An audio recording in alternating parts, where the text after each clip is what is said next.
ओम श्री गणेशाय नमः। आज माघ मास कृष्ण पक्ष की चतुर्थी तिथि है और आज सकट चौथ यानी तिलकुट चौथ का व्रत है।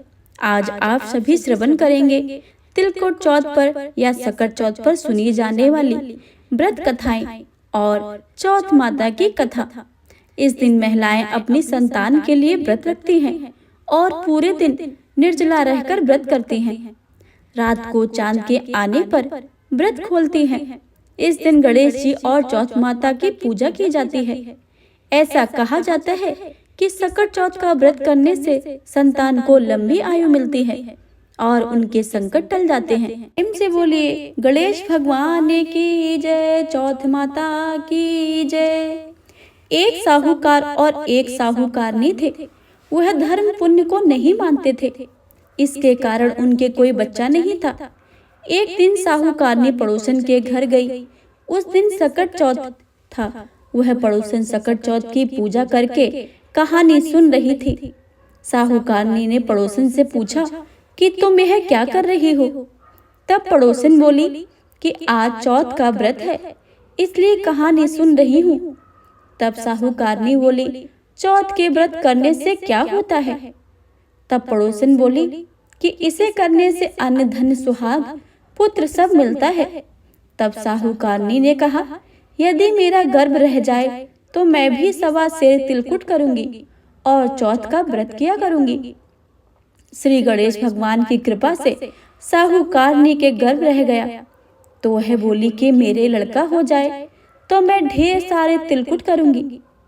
कुछ दिन के बाद उसके लड़का हो गया तो वह बोली कि चौथ भगवान मेरे बेटे का विवाह हो जाए तो मैं 5.25 सेर का तिलकुट करूंगी। कुछ वर्षों के बाद उसके बेटे का विवाह तय हो गया और उसके बेटे का विवाह करने चला गया, लेकिन उस साहूकारनी ने तिलकुट नहीं किया। इस कारण चौथ ने क्रोधित होकर और उनके फेरे में उसके बेटे को उठाकर पीपल के पेड़ पर बैठा दिया। सभी वर को खोजने लगे पर वो कहीं नहीं मिला। हताश होकर सारे लोग अपने अपने घर को लौट गए। इधर जिस लड़की से साहूकारनी के लड़के का विवाह होने वाला था वह अपनी सहेलियों के साथ गणगौर पूजा करने के लिए जंगल में धूप लेने गई। तभी रास्ते में पीपल के पेड़ से आवाज आई, ओ मेरी अर्धब्याही। यह बात सुनकर जब लड़की घर आई उसके बाद वह धीरे धीरे सूख कर काटा होने लगी। एक दिन लड़की की माँ ने कहा कि मैं तुम्हें अच्छा खिलाती हूँ, अच्छा पहनाती हूँ, फिर भी तू क्यों सूखती जा रही है? ऐसा क्यों? तब लड़की अपनी माँ से बोली कि जब वह दूध लेने जंगल जाती थी तो पीपल के पेड़ से एक आदमी बोलता कि ओ मेरी अर्धब्याही। उसने मेहंदी लगा रखी थी और उसने सेहरा भी बांध रखा था। तब उसकी माँ ने पीपल के पेड़ के पास जाकर देखा, यह तो उसका जमाई ही है। तब उसकी माँ ने जमाई से कहा कि यहाँ क्यों बैठे हो? मेरी बेटी तो अर्धब्याही कर दी, अब और क्या लोगे? साहूकारनी का बेटा बोला, मेरी माँ ने चौथ का तिलकुट बोला था लेकिन किया ही नहीं, इसलिए चौथ माता ने नाराज होकर यहाँ बैठा दिया है। यह सुनकर उस लड़की की माँ ने साहूकारनी के घर गई और उससे पूछा कि तुमने सकट चौथ का क्या बोला था? तब साहूकारनी बोली, तिलकुट बोला था। उसने बाद साहूकारनी बोली कि मेरा बेटा घर आ जाए तो मैं 2.5 मन का तिलकुट करूंगी। इससे श्री गणेश जी प्रसन्न हो गए और उसके बेटे को फेरे में लाकर बैठा दिया। बेटे का विवाह धूमधाम से हो गया। जब साहूकारनी के बेटे का एवं बहू घर आए तब साहूकारनी ने 2.5 मन तिलकुट किया और बोली कि हे चौथ देव, आपके आशीर्वाद से मेरा बेटा बहू घर आए हैं, जिससे मैं हमेशा तिलकुट करके व्रत करूंगी।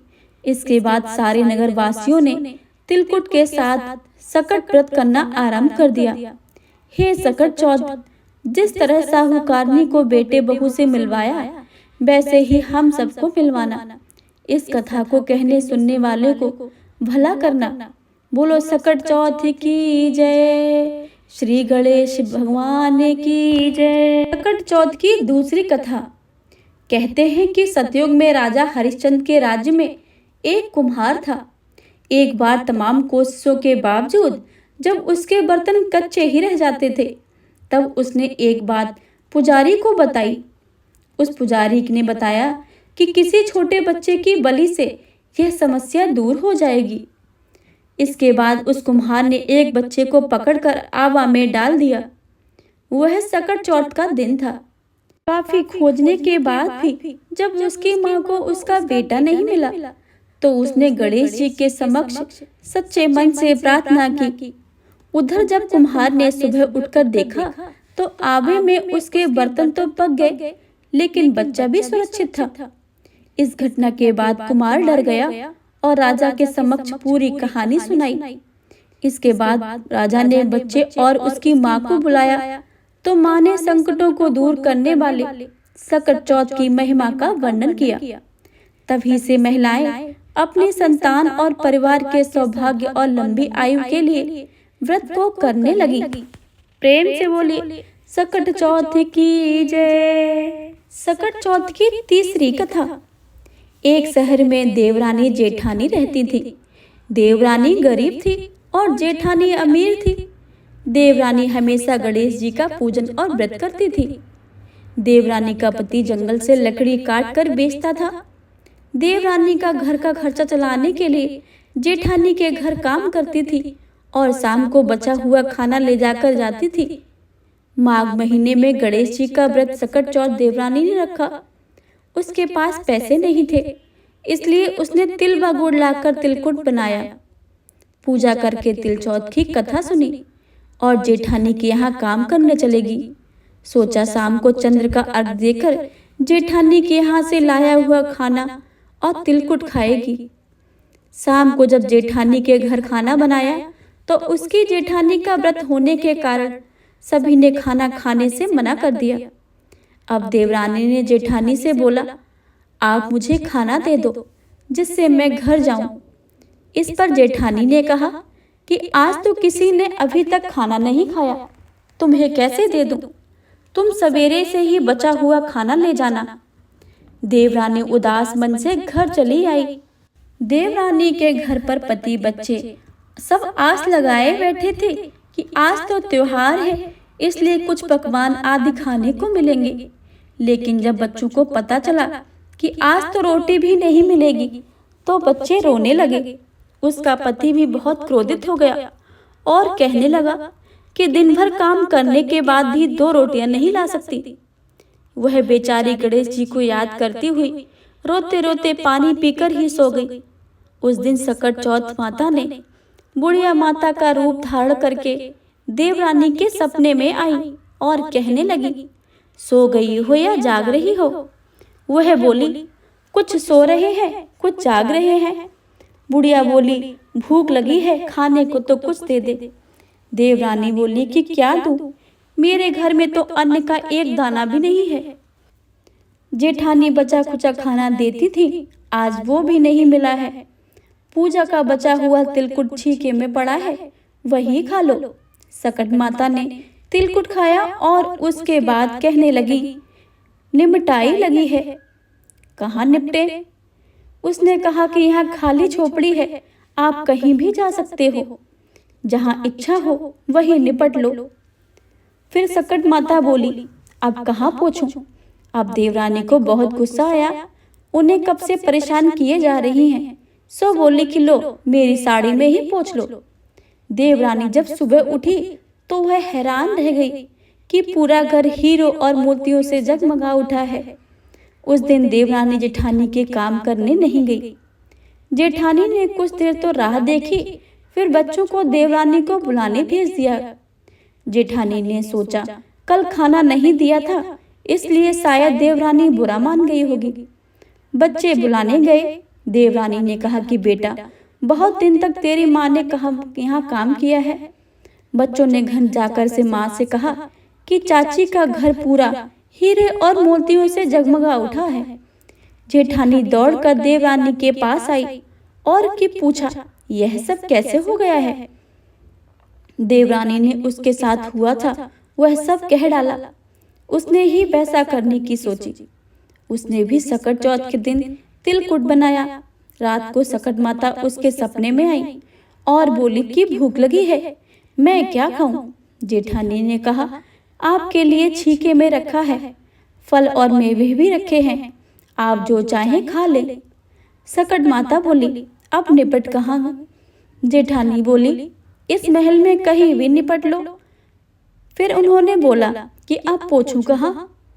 जेठानी ने कहा कि यहीं पोंछ लो। सुबह जब जेठानी उठी तो घर में बदबू गंदगी के अलावा कुछ नहीं था। हे सकट माता, जैसे आपने देवरानी पर कृपा की है वैसे ही सब पर करना। हे प्रिय भक्तों, अब सुनिए चौथ माता की कथाएं। तो प्रेम से बोलिए चौथ माता की जय। एक सेठ सेठानी थे, उनके एक बेटा और बहू थे। बहू सबको भोजन करने के बाद स्वयं भोजन करती थी। एक पड़ोसन ऐसी थी जो रोज पूछती थी कि बहू आज क्या बनाया खाया है। बहू कहती थी कि ठंडी बासो। एक दिन उसके पति ने ऐसा सुनकर विचार किया कि आज तो पकवान बनाए जाएं, फिर देखें कि मेरी पत्नी क्या कहती है। उसने तरह तरह के पकवान बनाए और घर के सभी लोगों ने एक साथ बैठकर भोजन किया। आज भी पड़ोसन ने पूछा तो बहू ने कहा कि ठंडो बासी। सेठ के लड़के ने सोचा, हो ना हो कोई बात अवश्य ही होगी जिससे कि मेरी पत्नी ऐसा कहती है। उसने पत्नी से पूछा कि तुम रोज ठंडो बासी खाया ऐसा क्यों कहती हो, जबकि अपन सबने एक साथ बैठकर कई तरह के पकवान खाए हैं। उसकी पत्नी बोली, अपन जो खा रहे हैं वह माँ बाप का कमाई है। जिस दिन आप कमा कर लाओगे उस दिन मैं समझूंगी कि ताजा भोजन कर रहे हैं। पत्नी ने कमरे की 7 पीढ़ियां धोई। पहली पर रेत बिछाया, दूसरी पर इत्र, तीसरे पर गुलाल फूल, चौथी पर कंकु केसर, पांचवी पर लड्डू पेड़ा, छठी पर गादी गलीचा और 7वीं पीढ़ी पर दूध का कटोरा भरकर रख दिया। इस प्रकार वह 7 पीढ़ी सजाकर बैठ गई। आधी रात होते ही नाग आकर पीढ़ी चढ़ने लगा। पहली पीढ़ी पर रेत में लौट गया और कहने लगा कि सेठ की बहू ने आराम तो बहुत दिया है, पर बचनों में बंधकर आया हूँ, सो डसूंगा अवश्य ही। इस प्रकार 7 पीढ़ियों पर नाग आराम करता हुआ कहता हुआ गया कि डसूंगा जरूर। कमरे में जाने वाला ही था कि चौथ माता ने विचार किया कि मैं इसे नहीं बचाऊंगी तो संसार में धर्म कर्म और व्रत पूजन कौन करेगा, कौन मानेगा। अब तो गणेश जी, चंद्रमा जी और चौथ माता ने उसे बचाने का विचार किया। चंद्रमा जी ने उजाला किया, चौथ माता ने ढाल बन गई और गणेश जी ने तलवार लेकर नाग को मार दिया और ढाल से ढक दिया। अब बहू भी थकी हारी सो गई। दिन उगा तो बेटे से मिलने आई, परंतु बेटा बहू तो सोए हुए थे, उठे ही नहीं थे। बहुत देर हो गई। माँ ने उठाने गई तो माँ ने 7 पीढ़ियों पर जो कुछ देखा तो वह बहुत घबराई हुई और बहू बेटा को आवाज लगाई। बेटा बहू उठे तो देखा कि ढाल तलवार पड़ी हुई थी। अब ढाल उठाई तो वहीं काला नाग मरा हुआ पड़ा था। बेटा बहू ने सोचा कि आज तो धर्म कर्म ही आड़े आया है, जो भगवान गणेश जी और चौथ माता ने अपनी रक्षा की है।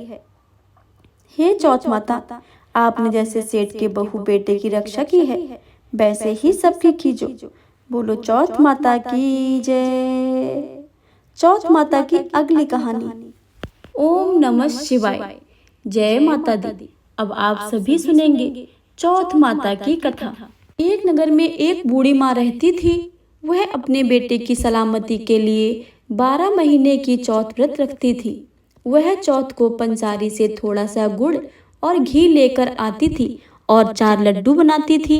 एक बेटे को देती थी, एक से पूजा करती थी, एक हथकार के लिए निकालती थी और एक चांद उगने पर खुद खा लेती थी। एक बार उसका बेटा ताई से मिलने आया। ताई ने बैसाखी चौथ का व्रत रखा था।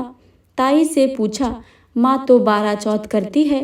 ताई बोली, मेरी माँ तो कमाई से तरमाल खाने के लिए 12 चौथ करती है।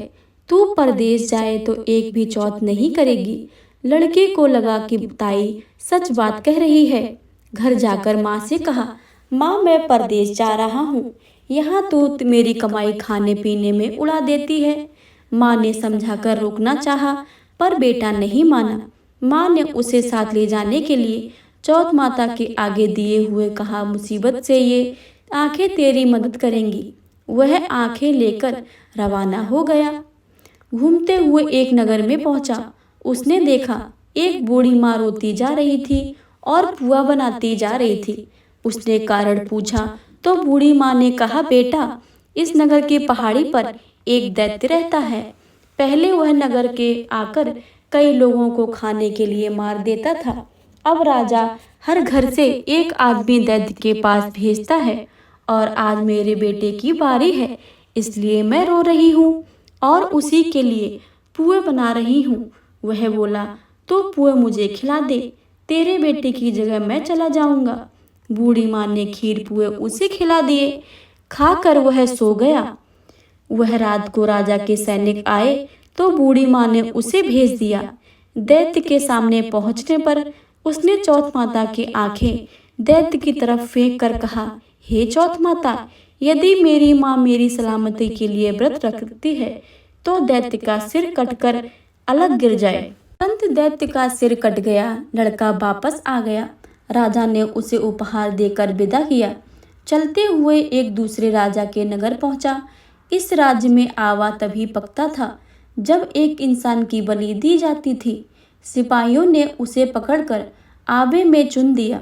लड़के ने आंखें आवे में डाले और कहा कि हे चौथ माता, यदि माँ मेरे लिए व्रत करती हैं तो आवा मेरी बलि लिए बिना ही झट से पक जाए। आवा तुरंत पक गया। आवे में से मिट्टी की जगह सोना चांदी के बर्तन निकले। से लड़का बोला, बर्तन धीरे धीरे निकालो, मुझे लगने जाएं।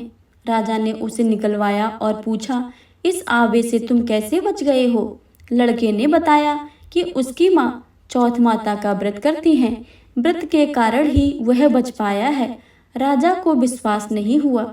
उसने एक चांदी की सुराही मंगवाकर और कहा कि सुराही के नली से निकल कर दिखाओ, तभी मुझे विश्वास होगा। लड़के ने चौथ माता को याद करके आंखें सुराही में डाली और कहा कि मैं भंवरा बनकर सुराही से निकलूं। लड़का भंवरा बनकर सुराही से निकल गया। राजा खुश होकर राजकुमारी की शादी उसके साथ करवाई और सभी लोगों को चौथ माता का व्रत करने को कहा। उसे माँ की याद आई। उसने राजा के पास जाकर खुद के नगर जाने की इच्छा जाहिर की। राजा ने रथ, घोड़ा, हाथी और खूब सारा दान दहेज देकर उसको विदा कर दिया। चौथ के दिन अपने नगर आया। वह अकेला पंसारी के यहाँ माँ का इंतजार करने लगा। सोचा, चौथ है तो यहाँ में मेरी माँ जरूर आएगी। थोड़ी देर बाद लकड़ी टेकती हुई माँ आती दिखी। बेटा माँ के चरणों में गिर पड़ा। कहा, माँ तेरा बेटा हूँ, मुझे माफ कर दे।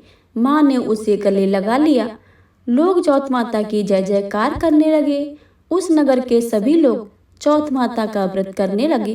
हे चौथ माता, जैसे बूढ़ी माँ उसके बेटे की सहायता की, वैसे हमारी भी करना। कहानी कहने वाले और हुंकार भरने वाले सब पर कृपा करना।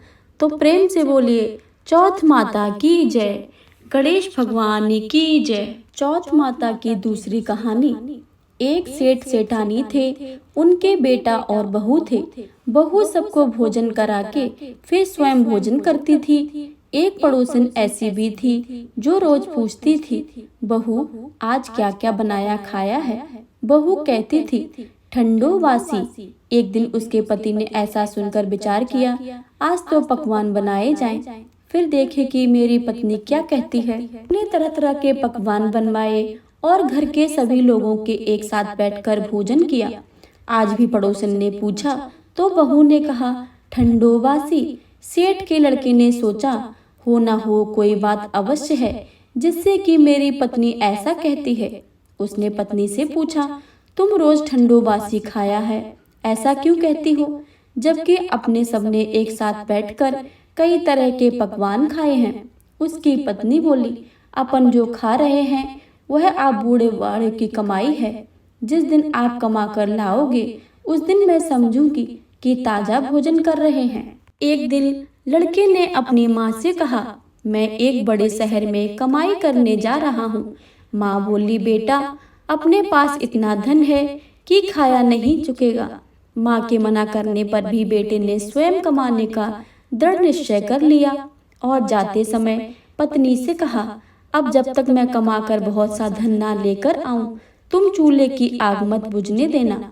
एक दिन चूल्हे की आग बुझ गई तो वह मन ही मन घबराने लगी, कहीं मेरा पति कहीं संकट में तो नहीं पड़ गया है। जल्दी से पड़ोस में आग लगाकर चूल्हे में रख दी। ऐसा विचार करके पड़ोस में गई। वहां पड़ोसन चौथ माता का व्रत पूजन कर रही थी। पड़ोसन ने कहा, थोड़ी देर में आकर ले लेना। बहू ने पड़ोसन से पूछा, आप यह कौन सा व्रत कर रही हो, इससे क्या मिलता है? पड़ोसन ने कहा, चौथ माता के इस व्रत करने से अन्य लक्ष्मी मिले और अपनी मनोकामनाएं पूरी हों। अब बहू भी चौथ माता का व्रत करने लगी। दीवार पर चौथ माता बनाई। उस दिन घी गुड़ का चूरमा बनाकर रात्रि को चंद्रमा को अर्घ देकर भोजन कर दी। ऐसा करते करते बहुत दिन हो गए। चौथ माता ने उस बहू के पति को ना दिया कि साहूकार का बेटा, तू जागे कि सोवे, तेरी पत्नी बहुत याद कर रही है, घर जाकर उसकी चिंता मिटा दे। तू दुकान खोलकर कंकु केसर का पगल्या बनकर बैठ जाना, आज तेरा हिसाब किताब चुकता हो जाएगा। अब तू चौथ माता ने जैसा कहा था वैसा ही हुआ। उसने घर जाने की तैयारी की और गाड़ी भर के धन दौलत लेकर चल दिया। रास्ते में एक बड़ा सा काला नाग फल फैलाए हुए बैठा था और कहने लगा, आज तो मैं तुझे ढसूंगा, छोड़ूंगा नहीं, आज तेरी आयु पूरी हो गई है।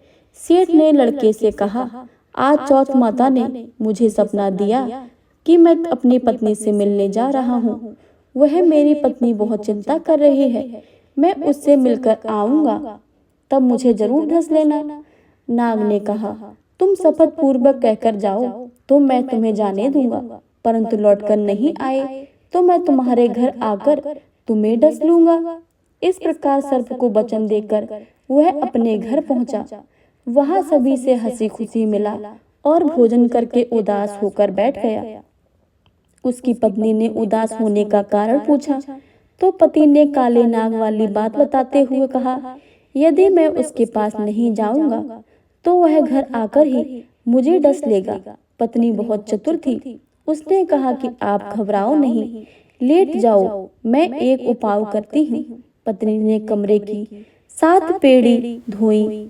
पहली पेड़ी पर रेत, दूसरी पेड़ी पर इत्र, तीसरी पर गुलाल फूल, चौथी पर कंकु केसर, 5वीं पर लड्डू पेड़ा, 6ठी पर गादी गलीचा और 7वीं पेड़ी पर दूध का कटोरा भरकर रख दिया। इस प्रकार 7 ही पेड़ी सजाकर रख दी।